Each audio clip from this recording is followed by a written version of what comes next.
وانفعنا بما علمتنا وزدنا علما وأصلح لنا شأننا كله ولا تكلنا إلى أنفسنا طرفة عين. قال الله تعالى في القرآن الكريم بعد أعوذ بالله السميع العليم يا أيها الذين آمنوا اتقوا الله حق تقاته ولا تموتن إلا وأنتم مسlimun.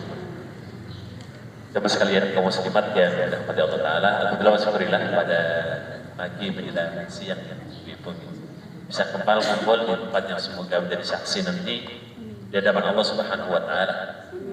Istilah hadisnya menyebut Al-Qur'anu hujjatun laka au alaika. Ilmu yang bisa membela kita bukan naudzubillah jadi malapetaka kita. Salam dan salam kita aturkan kepada junjungan Nabi akhir zaman Muhammad bin Abdullah sallallahu alaihi wasallam beserta keluarga beliau yang beriman dan seluruh aktivis sahabatnya dan umatnya yang komitmen di atas sunnah sampai hari kiamat. Jemaah sekalian kaum muslimat yang dirahmati Allah Ta'ala,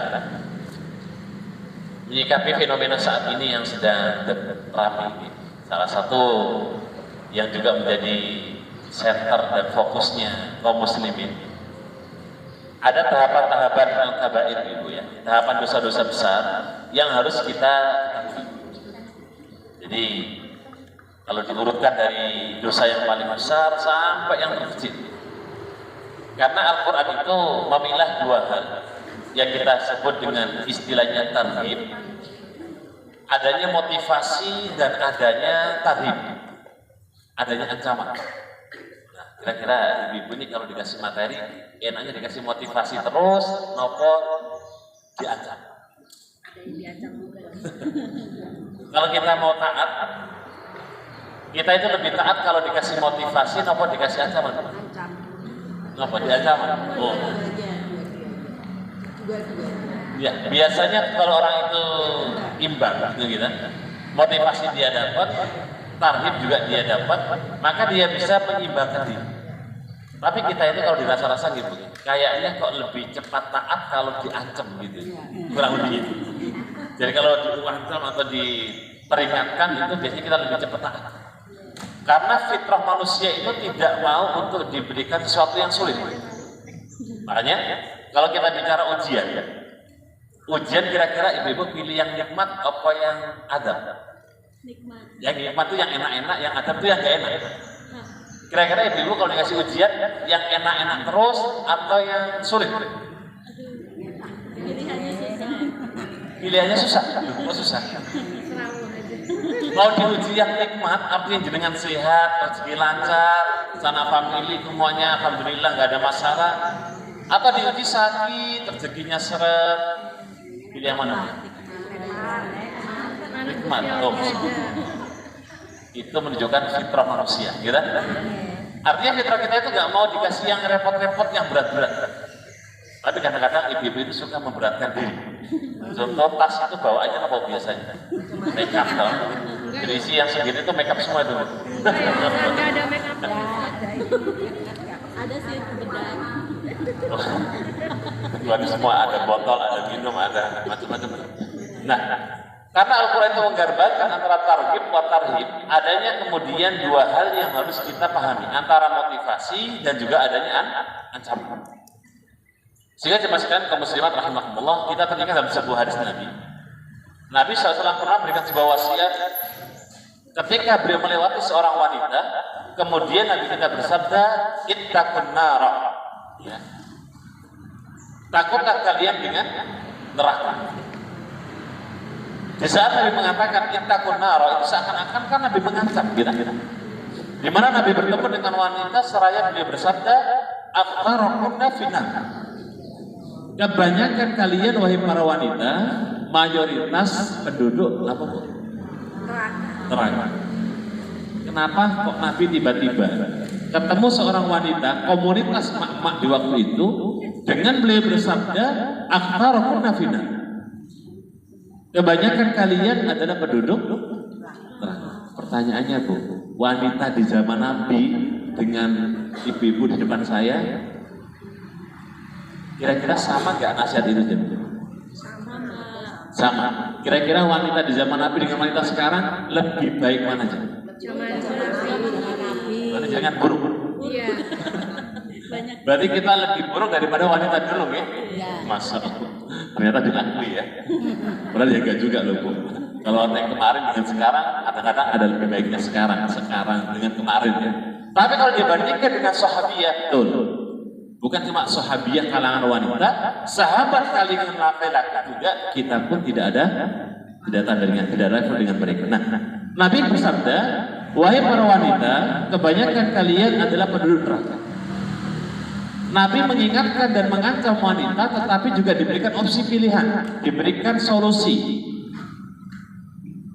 Sotak di antara sahabiah bertanya, ya Rasulullah, apa sebabnya kami kemudian mendapatkan ancaman yang begitu menakutkan?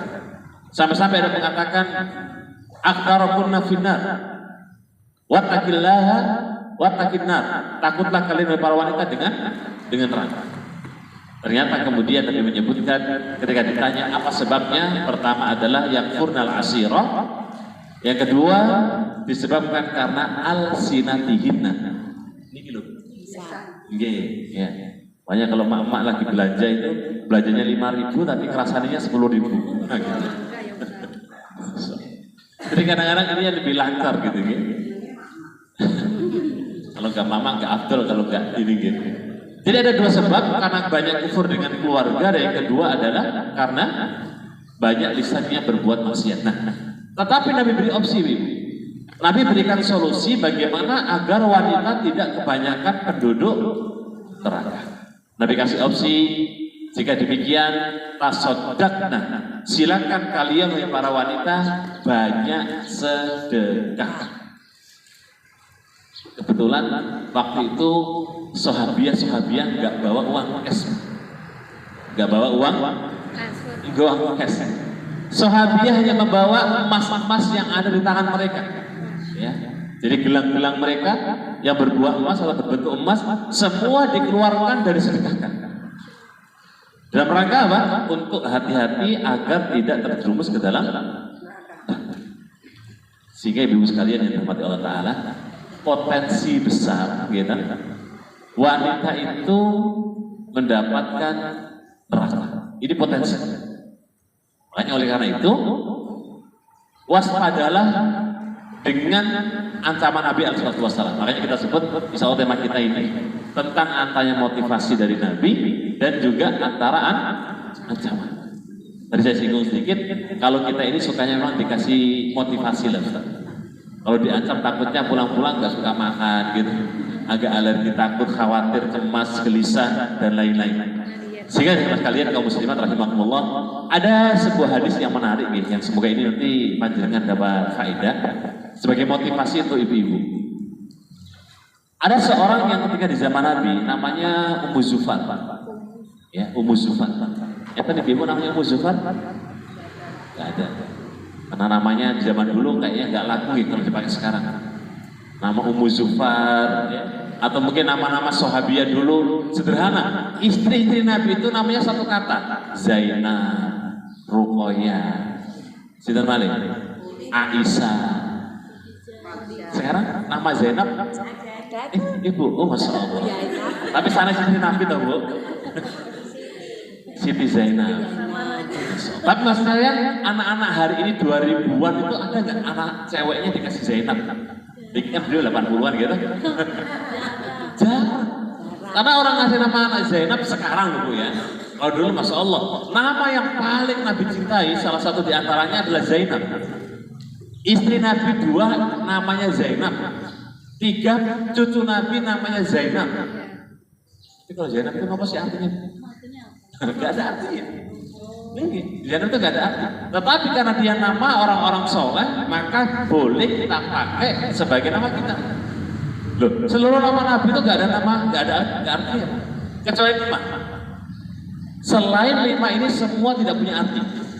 Muhammad ada artinya, terpuji. Gitu? Soleh artinya soleh. Sisanya seperti Ibrahim, apa artinya? Gak ada. Ismail? Gak ada. Yakub? Gak ada. Ilyas? Gak ada. Ya. Cuma ada 5 nama nabi yang punya arti Muhammad, Soleh, ya. Kemudian satunya disebut dengan Su'aib dari warganya Yakub. Kemudian termasuk di antaranya adalah Hud. Para jemaah sekalian, ada seorang wanita yang bernama Ummu Zufar, di mana orang ini usianya cukup lumayan panjang. Ketika dia di zaman sahabat, karena dia pernah hidup di zaman Khadijah, Khadijah ini termasuk wanita awal-awal Islam, ya. Jadi Islam ketika baru dua Nabi SAW, maka Nabi mendakwakan pertama kali kepada istrinya. Sehingga Khadijah ini pertama kali wanita yang memeluk agama Islam. Nah, sebelum Khadijah ada Ummu Zufar. Ada Ummu Zufar. Di zaman Khadijah, di zaman Nabi, di zaman sahabat, bahkan di zaman tabi'in bernama Atha bin Abi Rabah. Kenapa kita tahu kalau Ummu Zufar ini usianya panjang? Karena di zaman tabi'in beliau mengisahkan tentang wanita ini. Gitu. Jadi kata Atha bin Abi Rabah, Atha bin Abi Rabah menika muridnya Ibnu Abbas. Ibnu Abbas menika sepupu Nabi. Karena Abbas itu paman Nabi Shallallahu Alaihi Wasallam. Nah, kata Abdullah bin Abbas, beliau menceritakan kepada Atha bin Abi Rabah, seorang tabi'in, ala urika imra'atan min ahli jannah. Maukah aku tunjukkan kepada kalian wanita penduduk surga? Ini kan motivasi Bu ya, betul ya? Kita kira-kira ibu-ibu kalau ditunjukkan tipe wanita penduduk surga, apa yang panjenengan lakukan? Misalnya ini wanita penduduk surga. Kira-kira dengan lihat wanita seperti ini, apa yang panjenengan lakukan? Ayo, masih bingung nih? Ulang-ulang lagi pertanyaannya. Ibu-ibu ketemu dengan wanita penduduk surga yang dikatakan, apa yang kita lakukan? Apa Bu? Menteladani, Masya Allah. Ya teman ya? Menemani, berteman. Oke, berteman. Ada lagi? Apa gosipin? Gak pinter-pinter amat kok yang masuk surga gitu. Ya, berteman, meladani, berkawan, mencontoh, gitu. Dan wanita ini sama sekali Nabi katakan, ala urika imra'atan min ahli jannah. Mau kamu tunjukkan kata Nabi, seorang wanita penduduk surga. Kalau kata Abdullah bin Abbas mengatakan, bala, enggak ya Rasulullah. Nabi katakan, hadhil mar'atu sauda. Wanita ini tipekan wanita yang berfisik hitam. Bukan putih-putih ini, apalagi pakai skincare dan wajahnya glowing semua.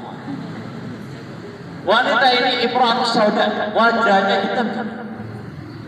Dan dulu tipekal sahabat Nabi atau sahabat Nabi yang latar belakangnya berwajah hitam kebanyakan mantan budak dari negeri Habasyah.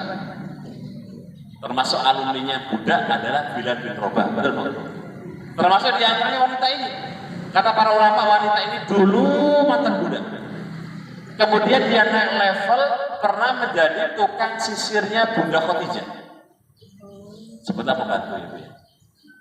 Kemudian di zaman Nabi orang ini sakit-sakitan. Karena Nabi mengatakan, hadhil mar'atu sauda, wanita ini berwajah hitam. Fa'atat Nabi Sallallahu Alaihi Wasallam, waktu itu dia datang kepada Nabi. Kira-kira kalau orang datang kepada Nabi ngapain? Ditanya. Mau ngutang uang? Minta nasihat. Minta nasihat. Leres. Nabi kalau ada sahabat atau sahabiah datang pasti konsultasi masalah syariat agama. Wanita ini datang kepada Nabi mengatakan, ya Rasulullah, ini usra. Ya, ini apa? Usra. Usra menikah, ibu sekalian, wanita ini ternyata selama hidup terkena penyakit.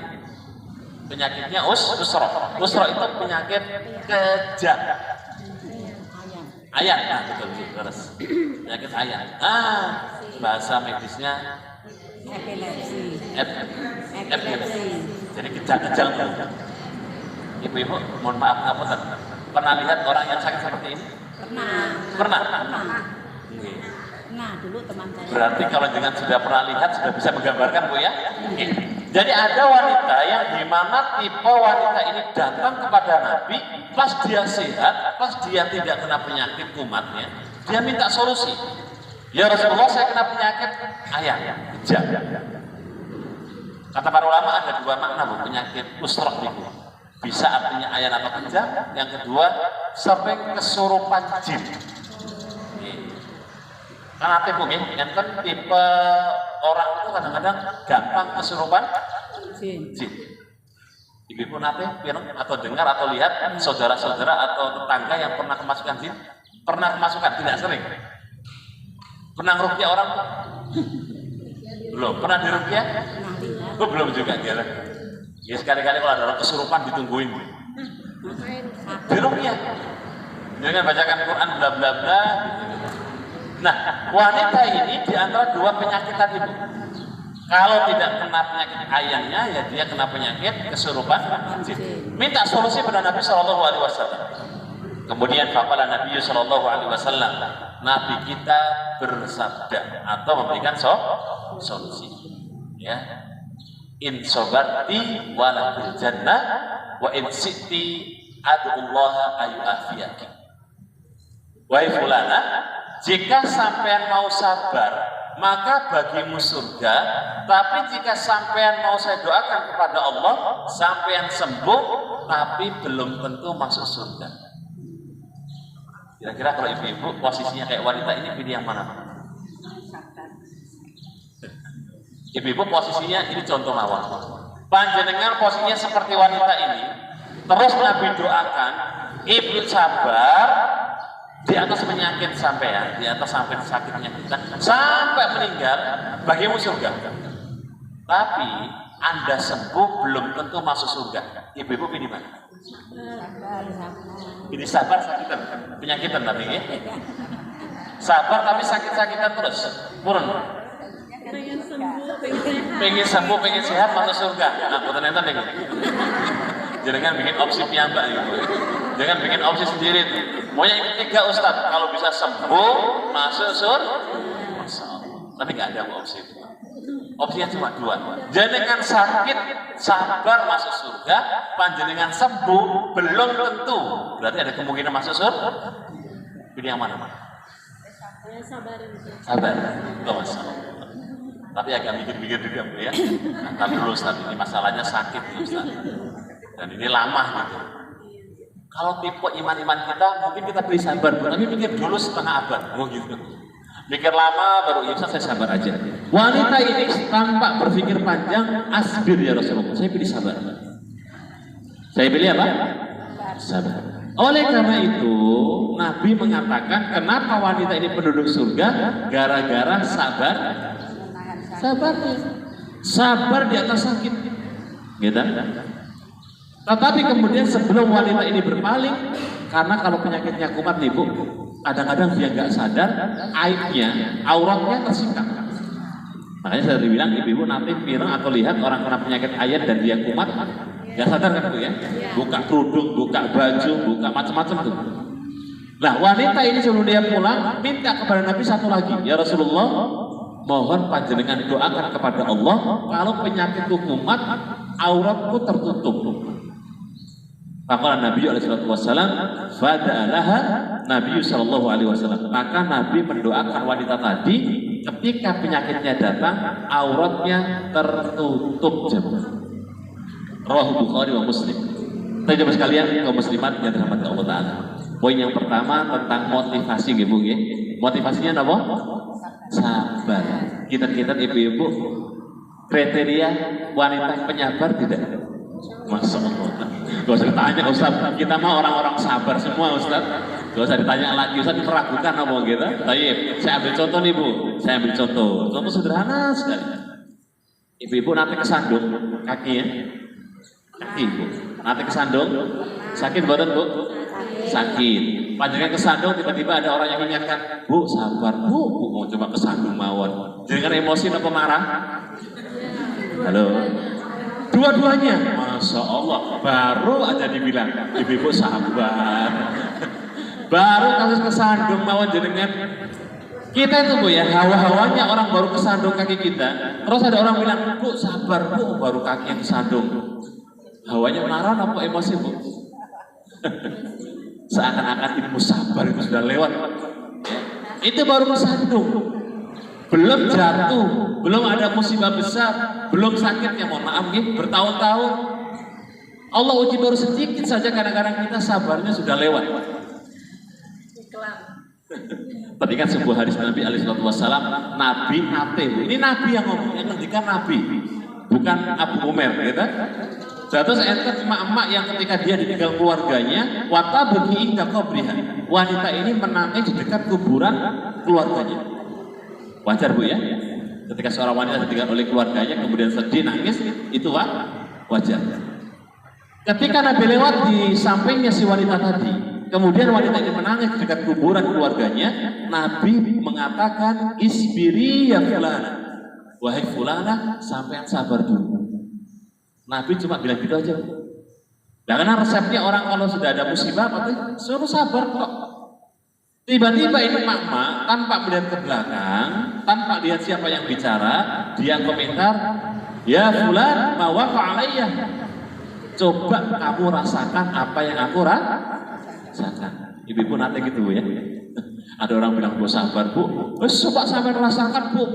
Enggak mungkin dia sampai sabar gitu kan.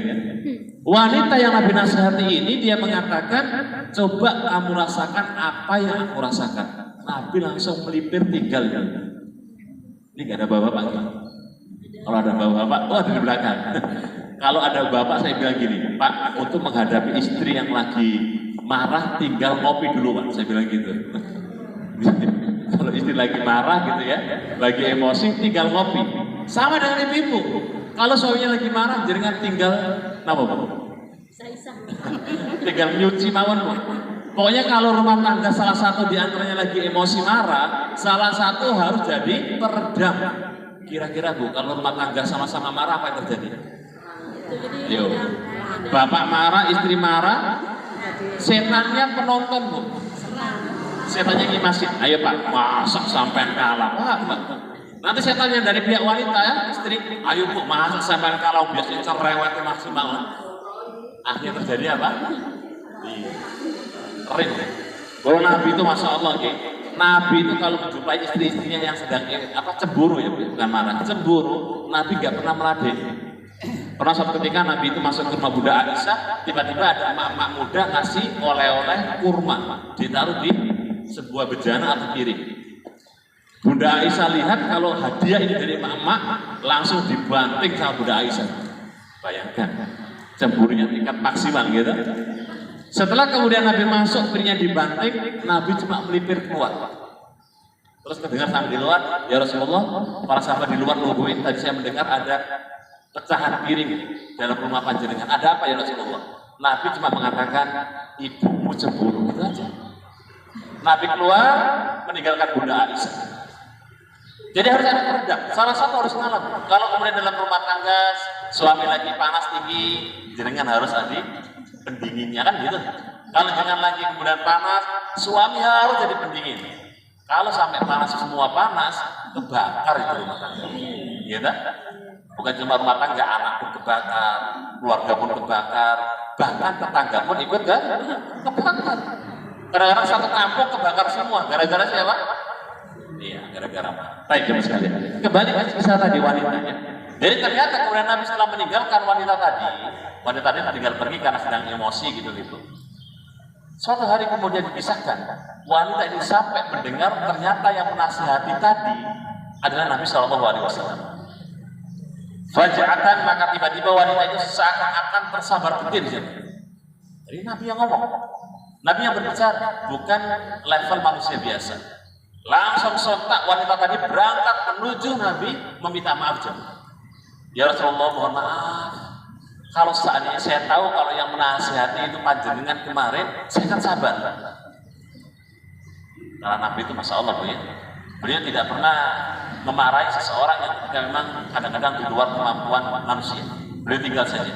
Dan apakah Nabi ketika kemudian wanita ini minta maaf, dia mengutarakan kalimat-kalimat yang berat permohonan maaf, apakah Nabi marahi? Nabi itu tidak pernah marah kecuali dalam kondisi agama Allah diinjak. Nah, tetapi Nabi memberikan sebuah wasiat. Nah, ini yang penting. Tadi saya bilang masalah bab kasus kesandung ya, contoh itu. Nabi berikan sebuah wasiat di dalam nasihatnya, beliau bersabda, Inna sabra awwalu inda sudama. Itu kata Nabi. Artinya, wahai fulan, sabar itu pahalanya besar ketika Anda pertama kali terkena musibah itu. Jadi, musibah yang menimpa kita pertama kali, kemudian ibu-ibu sabar, itu pahalanya 10 dari 1. Contoh tadi yang sederhana Bu ya, panjenengan jalan tiba-tiba kesandung, kan hawanya emosi Bu ya, betul ya? Hawanya marah gitu. Bahkan kadang-kadang orang lewat pun dicaci maki. Apa lihat-lihat Pak? Batu pun yang nggak salah apa-apa dicaci maki. Nggak usah batu, nggak punya mata gitu. Padahal ya batu, malah emosi. Kalau orang pertama kali kena musibah, kok dia sabar waktu itu juga, ganjarannya 10. Dan itu berat, betul? Apalagi kalau seorang wanita. Kenapa sih wanita itu kalau ada musibah lebih cenderung ya, nggak semua tapi ya. Dia apa ya? Kayak semacam istilah hadis itu an-niyah. Niyah itu kayak menangisi jenazah atau meratapi yang berlebihan. Ya. Karena memang wanita itu lebih mudah untuk apa ya, sensitif, lebih terpukulnya lebih mudah, ya, kagetnya lebih cepat. Makanya hati-hati Bu, jangan sampai kena jantung lah. Tapi yang sering meninggal itu suami atau ibunya sih? Suami. Kenapa suami Bu? Mikir jenengan semua Bu ya. Jadi akhirnya stres, mikir jantung kan macam-macam, akhirnya duluan gitu. Iya, bukti survei membuktikan yang cepat duluan itu bapak-bapaknya. Oh, kenapa Bu ya? Jadi sampai mungkin karena usianya pendek, ya kan usia jenengannya lebih panjang ya. Tapi ada sebab, kadang-kadang macam-macam tuh ya mikirnya. Jadi ya akhirnya suami dulu yang duluan. Ya mama adalah 1, 2 gitu. Tapi buat bapak 1, 2, 3, 4, 5, 6, 7, 8, 9, 20, 25, 26, 30, 30. Baik, terlepas dari itu jemaah sekalian, musibah itu kalau menimpa kita pertama kali ibu sabar, ganjarannya biwair bisa tak terbatas. Nah, ini kan satu tema Bu ya, sabar. Makanya kenapa banyak sekali ayat-ayat dalam Al-Quran yang menyebutkan tentang kualitas sabar itu sampai Allah katakan innallaha ma'as-sabirin. Sesungguhnya Allah itu akan membarengi, akan membersamai orang-orang yang sabar. Dan sabar itu bukan berarti kemudian cuma diem Bu. Makanya Masya Allah kenapa ada kumpulan-kumpulan Nabi Rasul namanya Ulul Azmi. Ulul Azmi itu gak banyak. Okay? Ulul Azmi itu punya 5 atau 5 Nabi. Kenapa? Karena mereka orang-orang yang diuji Allah dengan ujian yang berbeda dengan Nabi-Nabi yang lain. Dan mereka sabar semua. Ya. Bahkan ada seorang Nabi yang Allah uji, yang ujiannya mungkin kalau kita gak mampu. Contoh, Nabi Ayyub alaihissalatu wassalam. Separuh usianya diuji Allah dengan sesuatu yang tidak dia sukai. Tetapi beliau sebelumnya diberikan kenikmatan. Jadi Nabi Ayyub itu, sejak beliau kemudian menjabat sebagai gubernur, khalifah, kerajaan punya, harta punya, istrinya sehat semua, anaknya pun Masya Allah gagah-gagah semua, 7 laki-laki. Di tempat istana yang megah, hampir kurang lebih 45 tahun. Tapi usia orang dulu kan panjang Bu ya. Di saat masuk usia 48, hari pertama Allah uji, beliau terkena kayak penyakit kulit lah kurang lebih. Jadi kalau penyakit kulit diukur, digaruk, itu nularnya cepat. Setiap dikukur, setiap digaruk, pindah penyakit terus sampai akhirnya sekujur tubuhnya ini kayak semacam dikit Bu ya. Kurang lebih gitulah ya. Bahkan itu menular. Semua kampungnya tertular. Tapi Masya Allah, ajibnya itu istimewanya, istrinya yang 24 jam nungguin gak ketular. Singkat cerita, Nabi Ayub di hari itu pulang, langsung beliau diasingkan di sebuah tempat yang terpencil, yang jauh dari keramaian kota. Itu hari pertama. Hari kedua, Allah uji lagi, tiba-tiba sawah ladangnya, investasinya hilang begitu saja. Hilang begitu aja. Wallahu a'lam. Hari ketiga, ketika anaknya 7 itu kumpul di rumahnya, tiba-tiba kemudian Allah jatuhkan rumah istananya, mengenai anaknya semua dan meninggal semua. Hari ketiga, 3 hari semua kenikmatan Nabi Ayub dicabut oleh Allah Subhanahu wa Ta'ala. Mulailah perjuangan beliau di usia kurang lebih 45, 67 sampai 80-an. Allah usia kurang lebih 40 tahun dalam kondisi seperti itu. Kira-kira kalau kita sabar nggak?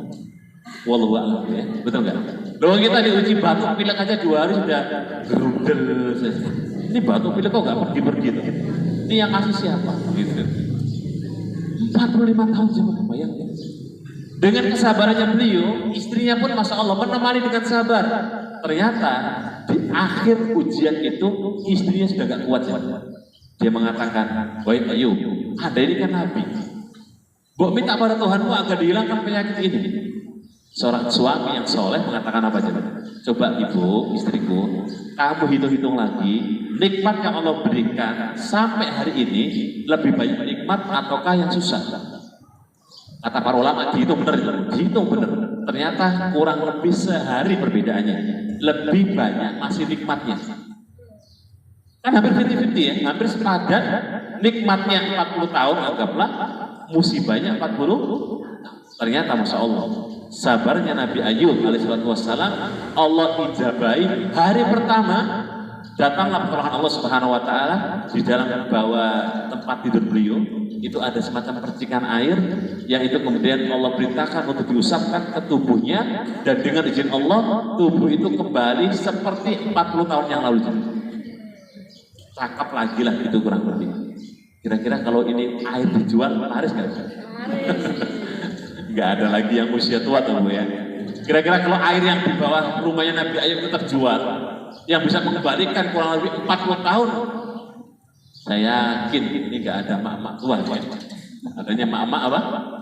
Mak-mak muda semua melungsungi gitu Bu ya. Hari kedua Masya Allah, karena mendengar Ayub sudah sudah sehat fisiknya, semua kampungnya ya, kotanya beliau memberikan hadiah sampai senilai harta yang hilang. Semua datang, ngasih onta, ngasih ini, ngasih itu, bla bla bla. Semua diberikan, kata para ulama, setara dengan hadiah yang hilang atau harta yang hilang itu. Dan di hari berikutnya Allah takdirkan beliau punya keturunan di usia kurang lebih ya sudah tua ya.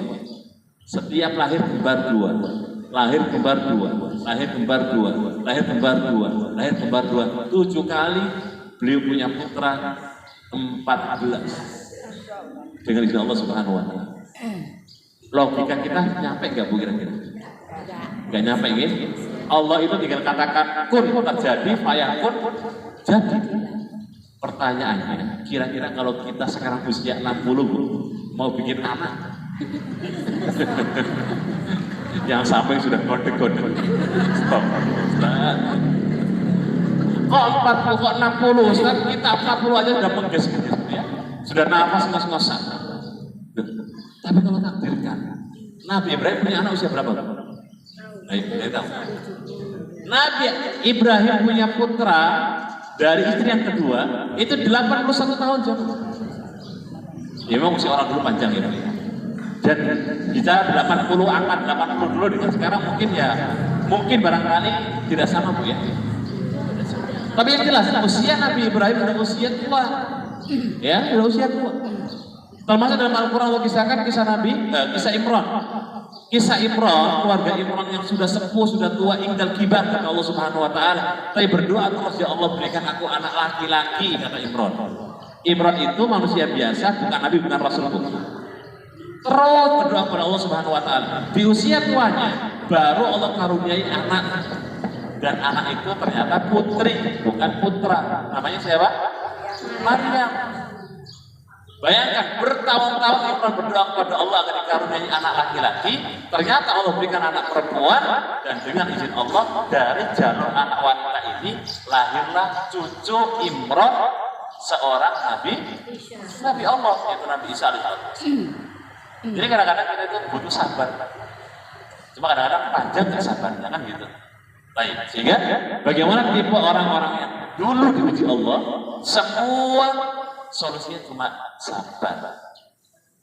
Apa tuh? Misalnya contohnya, sepeda kita hilang, sepedanya hilang. Kira-kira kalau dengan kita marah-marah itu, sepedanya balik kan? Enggak. Kalau saatnya dengan marah itu balik, semua orang akan marah. Tapi kan juga. Justru bahkan kalau kita marah, emosi, mencaci, maki, macam-macam, jatuhnya malah dosa. Tapi kalau sabar, walaupun tidak balik, pasti Allah berikan ganjaran. Tapi jauh sekali kaum muslimat. Sehingga bicara masalah motivasi yang harus kita miliki, apalagi ya, wanita itu kan ada masa-masa kadang-kadang masa sabarnya itu terbatas, Bu. Habis di belakang tuh. Udah hilang karena muncul kemudian amarahnya, ya, muncul emosinya. Apalagi kalau datang bulan, itu nggak bisa dibendung tuh. Dalam kaidah emak-emak dan kaidahnya wanita, mau datang pulang, nah itu pokoknya wis banyak didiamkan aja. Karena yang benar jadi salah, yang salah malah jadi salah lagi. Ya, sehingga makanya kenapa sabar itu harus dimiliki oleh kaum wanita. Baik sekalian. Nah itu masalah motivasi sabar. Kita kembali ke hadis tadi, ya. Hadis masalah wanita yang mendapatkan predikat apa? Surga. Ada faedah yang menarik sama sekalian. Poin yang lain dari cerita wanita tadi yang masuk surga, dia sabar akhirnya masuk surga. Ternyata ada sisi yang lain yang istimewa. Sisi lain yang istimewa, walaupun orang ini dalam kondisi penyakitnya kumat, kemudian terbuka auratnya, dia minta agar tetap tertutup auratnya. Artinya gini, Bu, sederhananya, kalau orang terkena penyakit ayat itu kan nggak sadar, Bu, ya, betul ya? Orang nggak sadar itu kan mungkin bisa dibilang semi gila, betul ya? Akalnya hilang. Artinya kalau orang itu akalnya hilang, tidak diambil dosa. Dalam sebuah hadis Nabi kita bersabda, ada 3 orang yang tidak diambil dosa. Kalau ibu mau tidak diambil dosanya, pilih salah satu ini. Pilih salah satu ini. Yang pertama, as-sabiyyu hatta yahtalim, jadi anak kecil sampai balik. Oh, jangan ini bukan balik lagi nih. Sudah usia bukan lagi balik, sudah bikin anak yang sudah balik gitu kan. Yang kedua, al-majnunu hatta yakin, orang yang gila sampai waras lagi. Saya yakin ibu semua ini sehat walafiat, Bu, ya. Sehat jasmani dan rohani. Yang ketiga, kalau ibu tidak mau dihisap, opsi 3 bisa dipilih, Bu. Kalau 1 nggak mungkin, 2 jangan, 3 boleh dipilih. An-naimu hatta yastayqin, tidur sampai bangun. Kalau ibu tidur nggak akan dihisap. Tidur dari hari ini sampai 5 tahun lagi, oh, gitu. Itu nggak ada hisap. Ya, pertanyaannya apakah orang itu kemudian mau tidur terus kan enggak? Ya. Nah, kalau tadi kita bicara orang tadi ini ketika penyakitnya kumat, kata para ulama, dia kategorinya gila. Artinya hilang ingatan. Makanya orang yang hilang ingatan tidak ada dosa bagi dia. Artinya, kalau seandainya wanita tadi tersikap auratnya, pertanyaannya, dosa buatan apa kira-kira? Enggak. Artinya, seandainya pun dia tersikap auratnya, maka tidak ada dosa. Kenapa? Akalnya hilang. Tapi karena wanita ini punya iman, jangan, Masya Allah, ya. Dia minta pada Nabi secara khusus, tolong ya Nabi, kalau penyakit kumat, auratku tertutup dengan rapi, auratku tertutup dengan baik. Sekarang kira-kira wanita-wanita yang waras, gitu, banyak yang buka aurat atau yang menutup aurat. Yang kadang-kadang Nabi katakan kasiyatun ariyatun mu'minatun kan adzabil baqar. Adanya wanita-wanita yang berpakaian tapi naudzubillah min dzalik, astagfirullah, yang telanjang. Padahal ya sarjana, S2, S3, gitu. Bahkan juga kadang itu yang mungkin juga dosen, bahkan guru ada. Bahkan dia orang berpandang, punya jabatan, punya pangkat, kira-kira pintar buatan kira-kira. Ya pintar lah ya, kurang lebihnya gitu. Tapi kadang-kadang bicara masalah menutup aurat, dia nggak paham. Berarti lebih pintar beliau-beliau ini atau orang yang gila tadi, Bu? Iya. Kalau orang yang kemudian dia hilang ingatan saja, dia berharap agar tertutup aibnya atau auratnya, ini menunjukkan kemuliaan seorang wanita ada pada auratnya. Makanya dulu di zaman jahiliyah, Kalau kita flashback lagi Bu, di zaman jahiliyah dulu, wanita itu mohon maaf ya, harganya ya begitulah ya, tidak bernilai Bu. Kenapa kita katakan tidak bernilai? Sampai-sampai Allah turunkan ayat bi ayyidam bin kutilat. Kenapa anak-anak wanita di zaman jahiliyah suka dibunuh?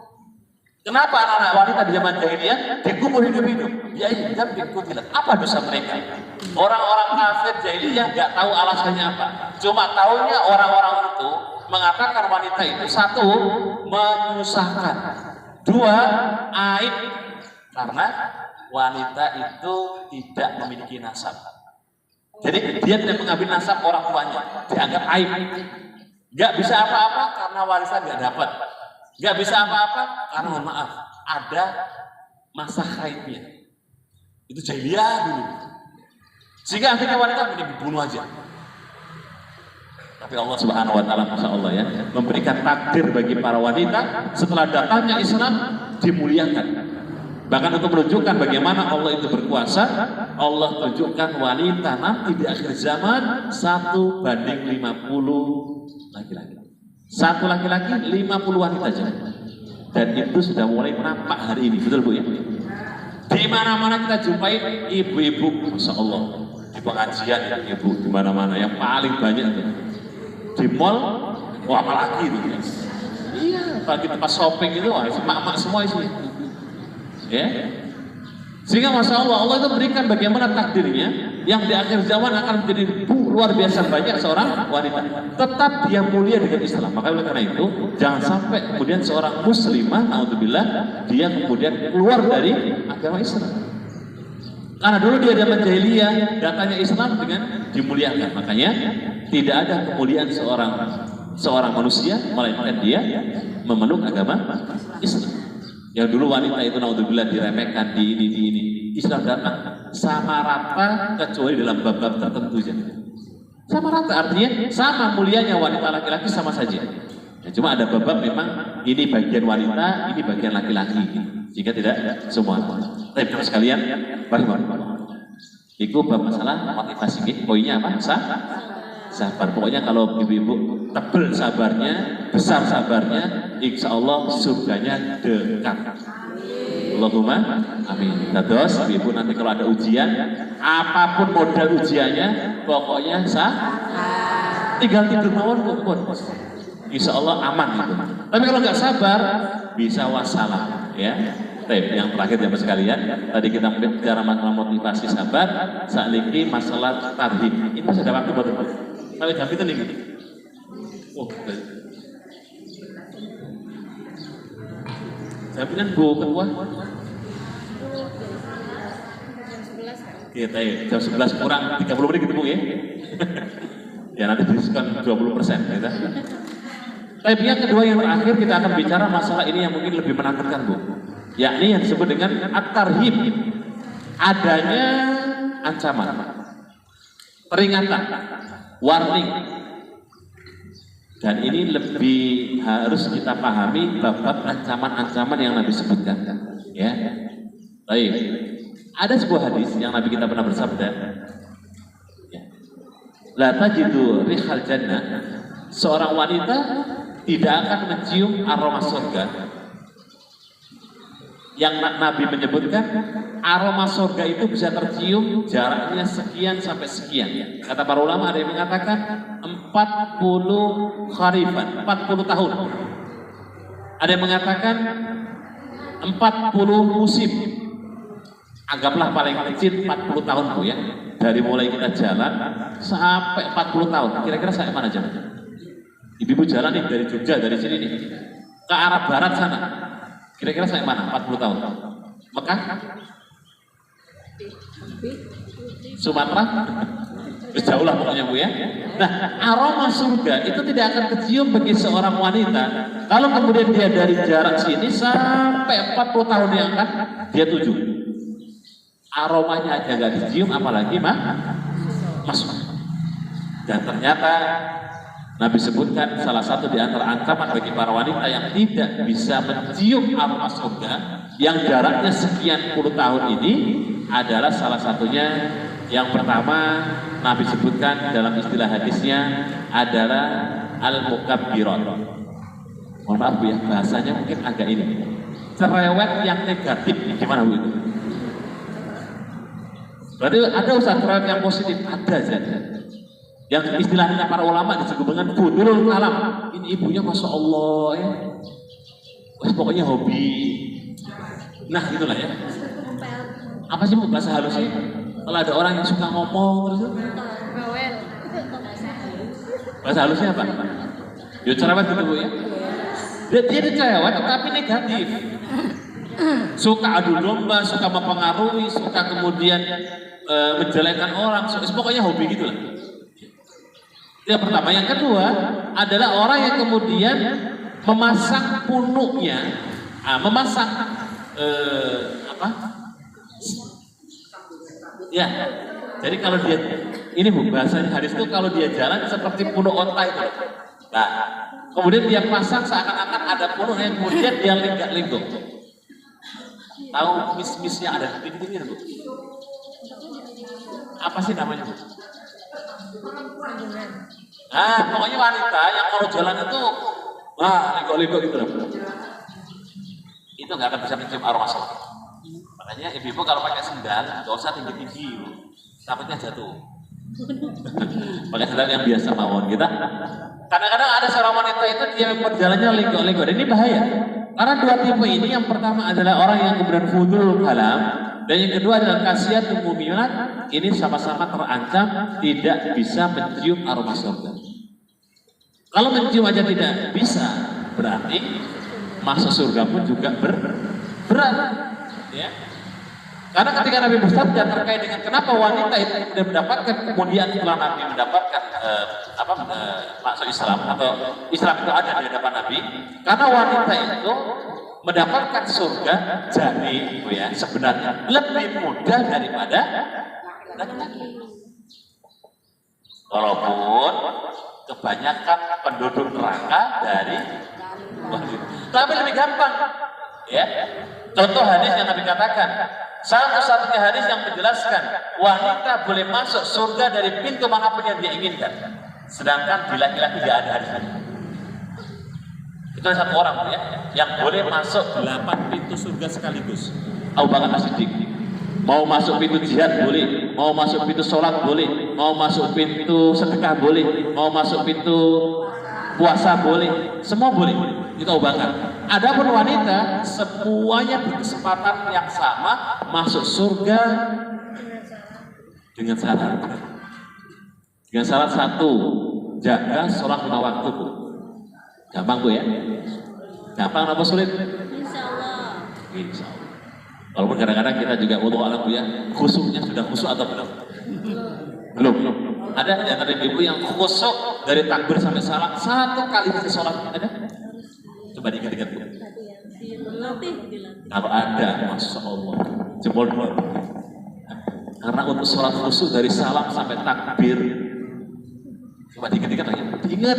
Pernah nggak kira-kira kita itu sholat dari salam sampai takbir atau takbir sampai salam khusyuk 100%? Belum ya? Oh, sama Bu berarti Bu ya. Berarti.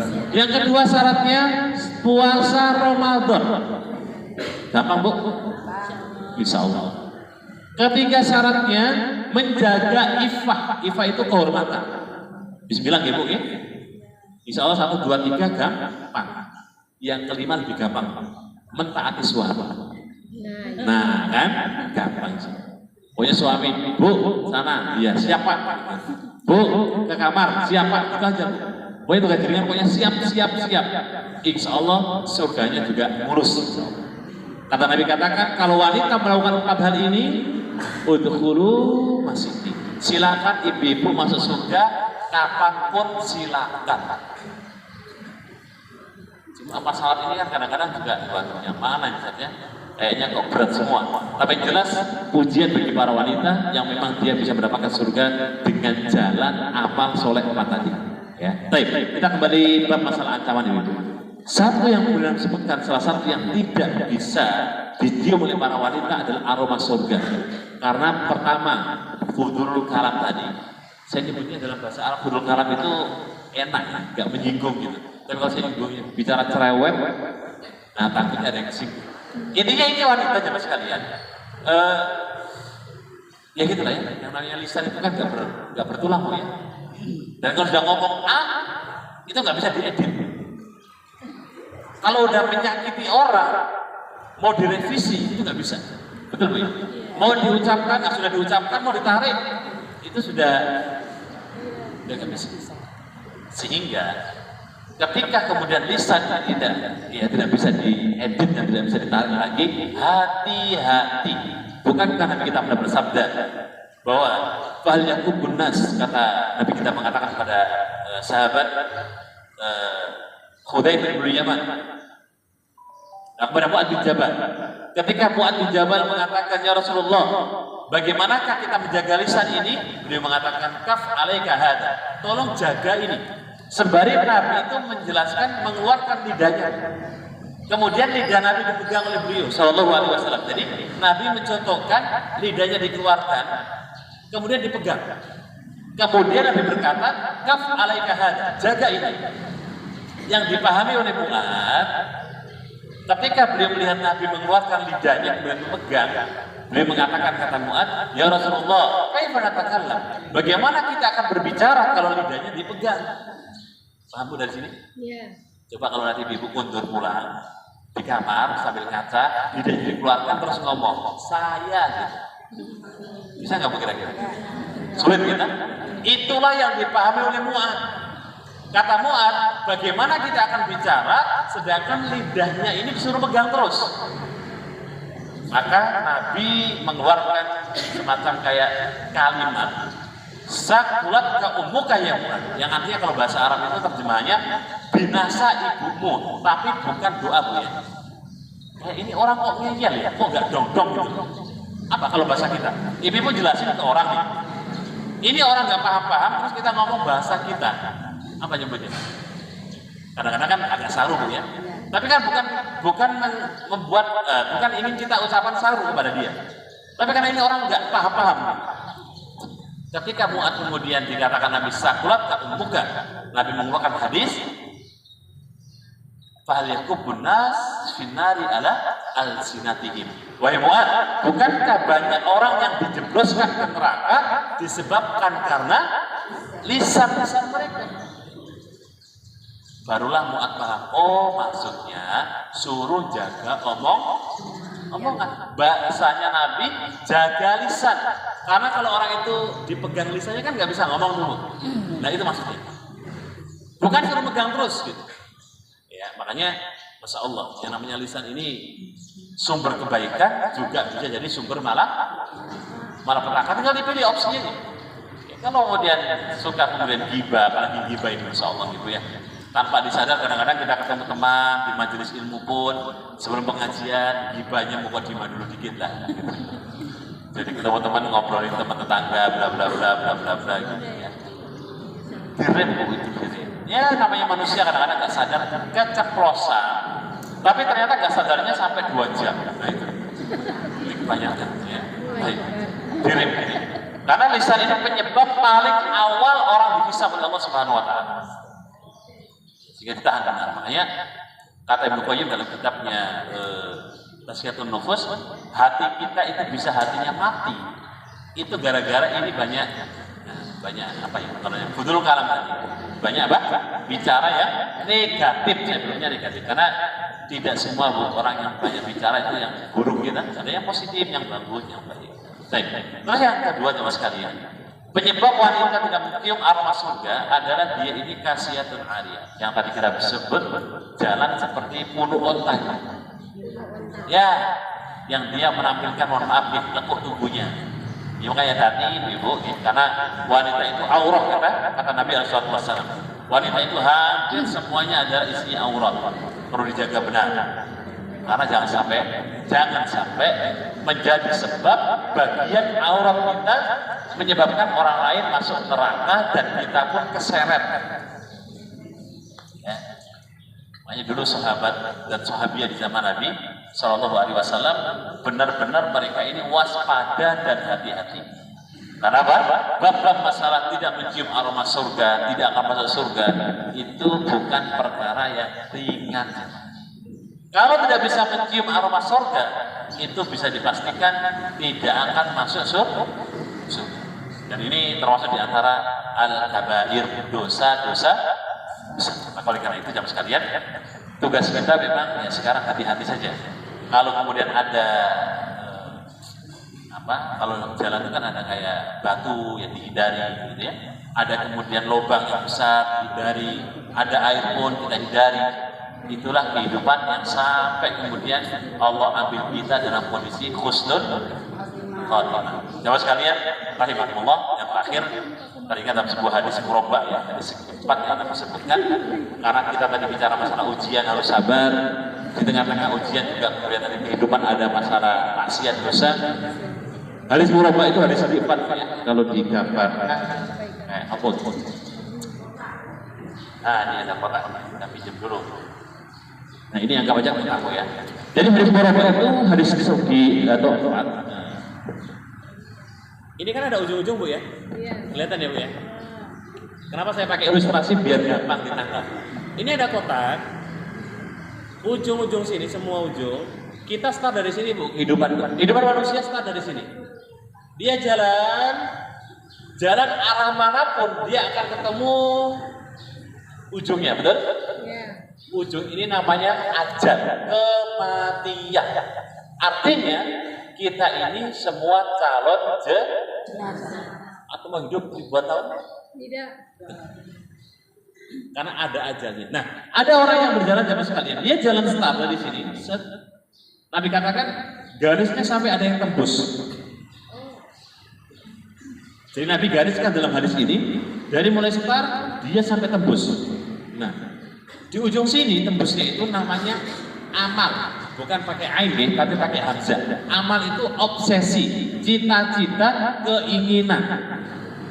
Jadi ada orang itu yang berkeinginannya jauh sekali, dia lupa kalau matinya besok. Betul ya? Nah, di tengah perjalanan kita Bapak Ibu sekalian, sini ada namanya garis-garis. Nabi gariskan begini, garis. Nabi katakan, hadil mihnah, itulah ujian kita. Jadi Ibu sekalian kalau melewati ujian pertama lolos, akan ketemu ujian kedua lolos, ketemu ujian. Kalau ketiga dengan gak lolos, kira-kira gimana? Ayo. Ketika kita diuji oleh Allah Subhanahu wa taala, di mana ujian itu adalah untuk menaikkan level iman kita jemaah. Biasanya kalau orang itu diuji Allah dia nggak kuat, dia nggak mampu, maka dia akan tetap dalam posisi Allah uji. Dan disinilah kadang-kadang banyak orang diuji Allah, kadang-kadang ada yang bunuh diri, betul? Berarti ajalnya mati di situ, meninggal dia. Sehingga kita melewati ujian-ujian yang Allah berikan di hidup ini. Hidup itu isinya hanya ujian. Solusinya apa tadi Bu kalau dapat ujian? Sabar. Dan cukup? Jadi pahami? Setiap ujian itu pasti di situ ada kesabaran. Semakin besar ujian, semakin besar sabarnya, betul? Sehingga kalau ibu sabarnya besar, insya Allah Ta'ala Allah akan bersamai kita. Amin. Ketika Allah sudah bersamai kita, setan iblis pun gak bakalan bisa mengganggu ibu-ibu semua. Nah, kalau kitanya Allah sudah bersama dengan kita, Allah sudah mendampingi kita, Allah sudah bersamai kita, Allah menolong kita, sekelas iblis pun tidak akan bisa mengganggu kita. Cuma kadang-kadang sabar kita ini ya musiman lah Bu ya. Kadang kalau musim dingin ya mulai mengkeret gitu. Kalau musim panas ya pelan gitu. Kalau musim dapat uang banyak, nah itu sabarnya agak-agak gede. Sehingga kadang-kadang ujian kita itu sesuai dengan kondisi, sesuai juga dengan kesabaran. Baik terus sekalian kaum muslimat yang dapat Allah Ta'ala, demikian yang dapat kami bagikan pada pagi menjelang siang. Semoga ada manfaatnya dan bisa kita pahami ya, dan bisa kita dakwahkan, kita amalkan dan menjadi ilmu yang barokah. Wallahu ta'ala a'lam bishawab. Ya, kita tutup dengan doa kafaratul majelis.